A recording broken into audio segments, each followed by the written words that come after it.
sumayin niyo rin. Ang mabuting balita ng Panginoon ayon kay San Lucas.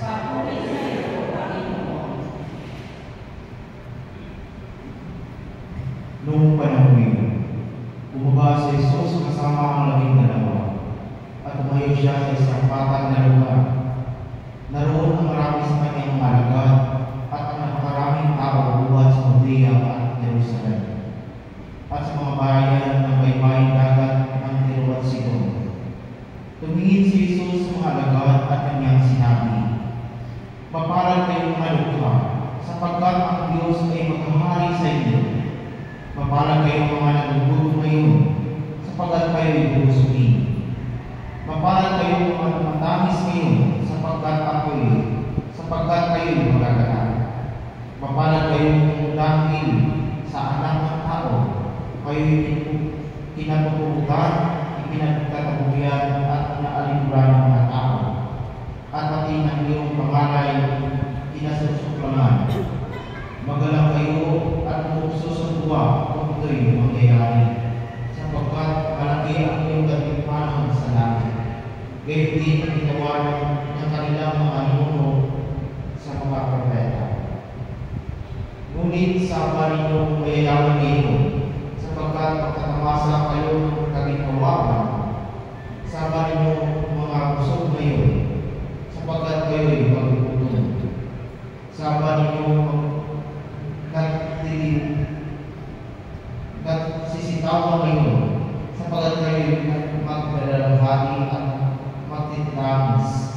Sa Panginoon kayo'y pinupuri ng lahat ng tao, sapagkat kayo din ang ginawa ng kanilang mga ninuno sa mga hulaan propeta.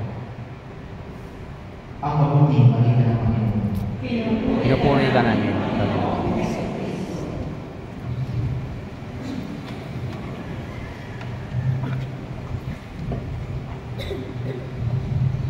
Magandang umaga po sa ating lahat mga kapatid. Pakitingin po sa inyo mga kapatid. Ano po ba makikita nyo? May magbabago po ba? Maraming magbabago. Maraming magbabago sa ating buhay mga kapatid at hindi po natin yan mapipigilan. Maraming magbabago sa ating mga katawan. Maraming magbabago sa ating mukha, sa ating sarili, pati sa ating hindi nagbabago din. Dati kung dito ngayon ay kunti na lang. Kung dati ay ang iyong ay itim, ngayon ay kunti. May kunti ng kahon.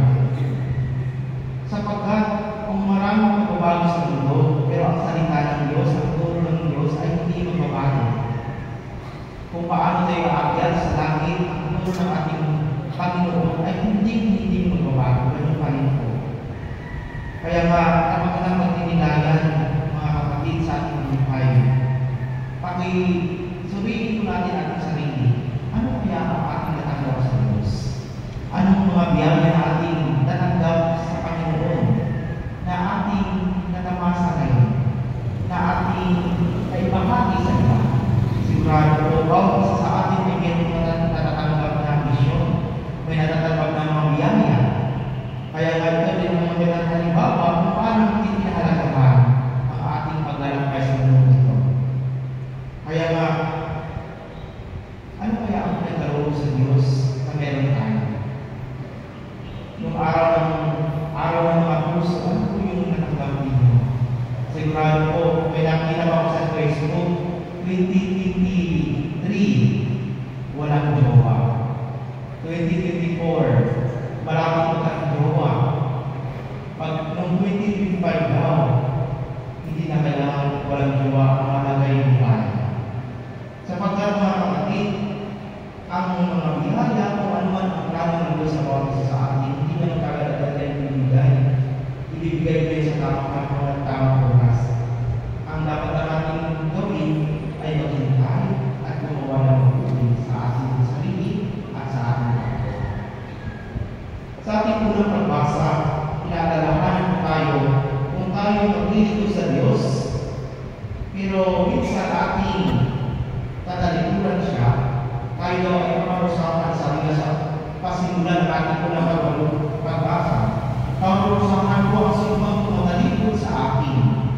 Kaya nga po mga kapatid, nung nakilala natin si Kristo, ang ating pananampalataya, minsan po tayo ay nagranas ng mga problema sa buhay.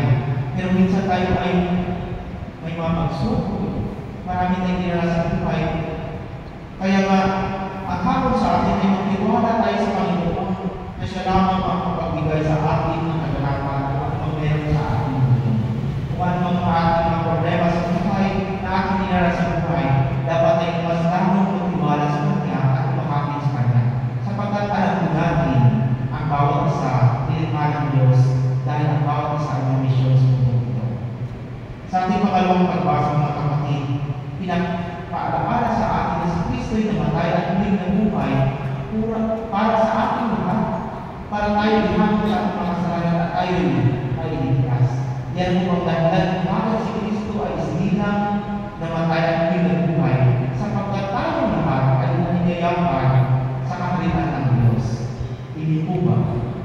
Kaya nga mga kapatid, nandito po tayo ay nananampalataya, nagdarasal, humingi ng awa at patawad, humingi ng mga ating pangailangan sa buhay, sapagkat alam po natin na meron tayong Diyos. Yan ang pinapakita sa atin sa pangalawang pagbasa. Hindi tayo mawalan ng sana ng pag-asa sa ating pananampalataya o ng pagsubok sa buhay, sapagkat yan ay tanging paraan upang mas lalo tayo kumakapi, upang tayo mas lalo kumakapit at mananalig sa Kanya. Kaya nga sa ating Ebanghelyo sa kayo, mga kapatid, sabi sa ating Ebanghelyo, na mapalan tayo mga mayroong mga problema sa buhay. Mapalan tayo sapagkat patuloy ang ating pananampalataya sa Kanya. Pero minsan mga kapatid sa ating paglalakbay sa buhay, nakaranas po kayo ng rejection sa buhay. Nakaranas po kayo na mayroong minsan nagsasabi, ikaw simba ng simba, wala nang magbabago sa buhay mo. Ikaw simba ng simba, panalangin ka ng panalangin, hanggang ngayon ang iyong hiniling sa Diyos ay hindi pa binibigay. Ikaw palagi ka nagliligon sa Diyos, hindi ka na minsan nakatubusan ka na ng oras, wala ka ng oras sa amin. Kahit gano'n lang ang mga narinig sa ating kapaligiran, kahit anong pasipis man ang ating nadala sa buhay, pero nandito pa rin po tayo. Patuloy pa rin po tayo ng lalakbay sa ating pananampalataya. Patuloy pa rin tayo ng nangalalig sa Kanya. Kaya kung isa yung magandang halimbawa, kaya kasama ni Jesus, meron tayo gandang parang makakamit sa buhay mo natin. Kaya nga, sinusumpa din ni Jesus yung mga makapangyarihan, mayayaman, malulusog, nagsasaya, na hindi pinapakinggan ang salita ng Diyos, hindi nakikinig sa Kanyang salita, hindi gumawa ng mabuti. Kaya nga mga kapatid, sa ating paglalakbay sa buhay na ito, ang bawat isa sa atin ay binigyan ng biyaya ng Diyos sa mabuhay. Kaya nga tayo lahat ay inaanyayahan ni Kristo kung ano mang meron sa atin ay ating mahagi sa iba. Sapagkat sabi nga ni St. James sa atin, sa sulat ni St. James, ang isang pananampalataya na walang gawa is patay. Kaya nga po, kung meron tayong pananampalataya, sabayan po natin ang gawa. Hindi lang po kayo palagi na nagsisimba na namin sa Diyos, pero wala naman tayong ginawa ng mabuti sa ating kapwa. Wala naman tayong ginawa mabuti sa bawat isa. Kaya magtuloy ang hamon sa atin kung paano natin ipinapakita sa bawat isa ang ating pagmamahal, ang ating pananampalataya. Sapagkat ito ang tanging nakapagligtas sa bawat isa sa atin. Si Kristo ay isinilang, nabuhay sa mundo ito, at pinakita niya sa atin kung paano mamuhay ng kabanalan. At hindi sa lahat, siya'y namatay para tayo naman ay magkakaroon ng buhay na wala hanggan. Yan ang po natin ang inaasam-asam. Kaya nga nandito po tayo ngayon upang manalangin, upang humingi ng awa at pagkawal sa Diyos. Kaya nga po, hindi tayo nagsisimba para sa mga tao lang. Hindi tayo nagsisimba para makita natin yung mga kapitbahay natin at pangit. Hindi tayo nagsisimba para makita natin ang tao na tayo ay ikot simbahan. Ako'y nagdadasal, hindi ko. Dahil nandito tayo sa simbahan sapagkat alam po natin na tayo ay magsalanan. Tayo may pagkukulang. Kaya nandito tayo humingi ng awa at patawad sa Diyos upang mas lalo tayong biyayaan ng Diyos kung ano ang ating pili. Gagabayan tayo ng Diyos sa araw-araw natin pamumuhay at higit sa lahat na magkakaroon tayo ng buhay na walang hanggan. Yan ang po ang ating inaasam sa mga kapatid. Kaya nga po, kaya nga pinapalalaman po tayo sa ating mga pagbasa ngayon. Kung ano mang dinanas natin sa ating buhay, huwag natin tatalikuran si Kristo. Huwag natin tatalikuran ang ating pananampalataya. Sapagkat yan po ang ating paraan upang mas makita natin ang buhay na mayroong Diyos. Buhay na mayroong pagmamahal sa bawat isa. At sa higit sa lahat, sa ating pagtutuloy sa ating buhay nito, ang bawat isa sa ating misyon. Hindi lahat ay pinahan. Hindi lahat ng ating hinihingi sa Diyos ay ibinigay. Kaya nga po naalala ko, kung kami po ay pumasok sa seminaryo ay naging po kami. Pero hindi lahat ng pumasok sa seminaryo ay tinawag ng Diyos. Kami po ay dalawa lang po naliwan. Kaya nga po, ang bawat isa sa atin ay ang Diyos at may mga plano. Tayo din minsan, mas pinapangunahan natin ng Diyos. Ano talaga ang plano ng Diyos sa buhay ko? Pero minsan, mas pinunahan natin ng Diyos. Ito ang gusto kong mangyayari sa buhay ko. Kaya nga natin pagpatuloy sa ating mga pagdiriwang, hayaan natin ang Diyos na gumalaw sa ating buhay. At higit sa lahat, gumawa din tayo ng paraan, gumawa tayo ng hakbang, upang mas makita natin ang ating pananampalataya, upang mas makita natin ang ating misyon